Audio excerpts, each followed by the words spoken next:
Atmanirbhar Bharat, Make in India, Vocal for Local. India needs to have a preferential place in terms of exports, in terms of product usage, in terms of technology and in terms of innovation. To meet with this cabinet minister for the work. I met with her. She liked the ideas that I pitched. She liked the approach that I had. However, she chose not to give us business.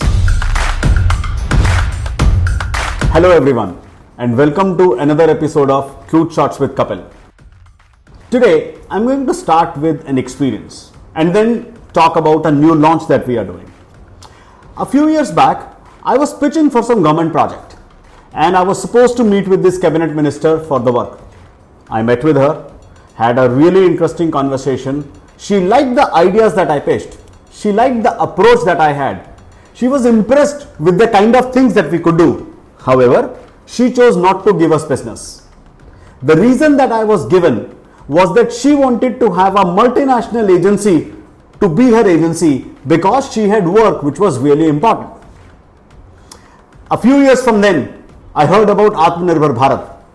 I heard about Make in India. I heard about Vocal for Local. And all of these new terms that are being given around how India needs to grow, how India needs to dominate, how India needs to have a preferential place in terms of exports, in terms of product usage, in terms of technology and in terms of innovation. And I really don't think that is where we are.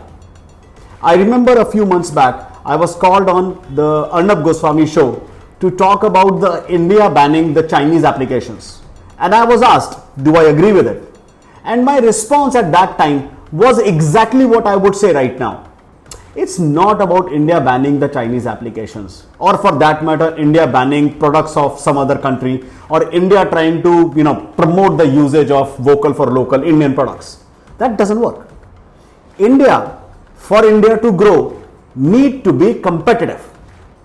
The quality of product, the price point of the product, the technology, research, innovation and everything behind the product need to make sure that that product is best in class. Now, while I think about how do you make best in class products, that is where there is a lot of work that needs to happen across all industries, across all sectors, across everything that India chooses to produce. It's not even talking about exports that India should do. Even the usage of products within the country need to be competitive. Otherwise, what you are essentially saying is from a global economic framework, you are lagging behind. But there are other incentives because of which you are choosing Indian products. I don't think that is the right business decision. I don't think that is the right approach. Now, let me actually talk about what we are doing. Well, as a lot of you know, we run a virtual exhibition platform. So a couple of months back, what we thought was, wouldn't it be cool if we could take everything that India has to offer and put it across in the form of a virtual exhibition? Now, I'm not talking about the Amrit Utsav that Pradhan Mantri ji launched earlier this month. I'm actually talking about a concept which is specifically targeted for people outside India, specifically targeted for India to showcase what it can produce and what it can export to the world. And that is where today we are very proud to launch India to the world. It will be a one of its kind virtual exhibition. It will last for 75 days. Yeah, 75 days. It's not 75 weeks like what the government is doing. It's 75 days. And it is not going to be focused on celebrating India for Indians, which is what the government is doing.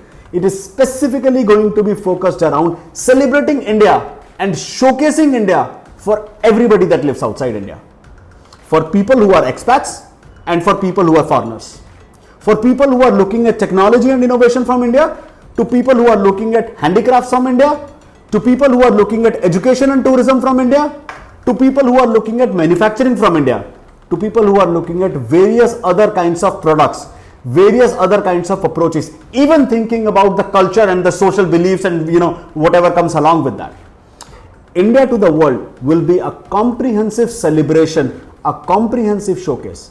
We are very proud to be talking to some of the key players in the industry in the exports industry who are willing to partner and who are willing to come along. Some of them being governmental organizations, some of them being private organizations. We will give a little more details about what we are doing in that space and who all is joining as we go along. But today is the day of the launch. It will be, as I said earlier, it will be 75 days. It will have special days for various states. It will have special days for various industries. It will have special days for various sectors and various parts of what India could produce. And that is where India to the world will work. It will begin on 15th of August 2021, the day that India will be celebrating its 75th Independence Day and will be entering the 75th year of its independence. It will last till the 29th of October 2021. Interestingly and incidentally, 30th of October is the day when we did the first big event on Pragati.com, which was the virtual daily book fair. And I'm extremely excited, extremely proud of launching this today. And it will all be happening on the Pragati platform. Keep in touch. Look out for more details related to India to the world. I'm sure this will be a landmark event. This will set the gold standard for what India should be doing and what India already has. With that, we come to the end of this episode. Thank you very much. Keep in touch. Looking forward to your feedback. Thanks.